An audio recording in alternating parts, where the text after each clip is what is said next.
Then about that breaking news this lunchtime of a fifth vaccine, Johnson & Johnson making that announcement at 1 o'clock this afternoon.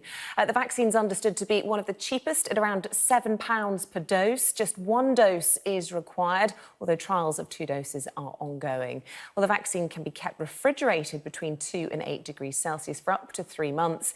And the UK has secured 30 million doses of the jab, while the United States has made a deal for 100 million and the EU has secured 200 million.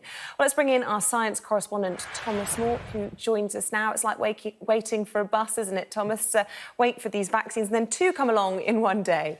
Yes, this is the second wave of vaccines which is coming through. And the thing that really makes this, separates this from the rest is that this is a single-dose vaccine, the first single-dose vaccine, and it does get pretty good results. Not as good, perhaps, as the results we've heard from Novavax in the last 24 hours, but nevertheless, a hugely significant leap forward. So what they've shown is that in the United States, where they did a huge trial, 72% of people were protected from moderate to severe COVID-19.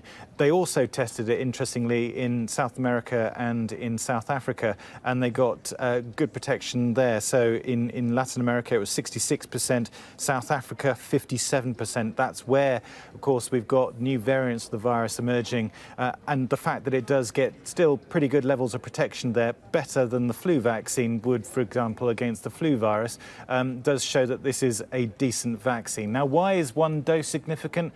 Because it can be rolled out so much more quickly that you could extend this far into low and middle income countries very rapidly. They have hardly had any doses of the vaccine so far, and it's at low cost, £7 a dose to protect somebody, and that's roughly the same as 2 doses of the Oxford vaccine. So very significant that this has achieved its initial goal of 1 dose being effective, but as you say, 2 doses are being tested in further clinical trials.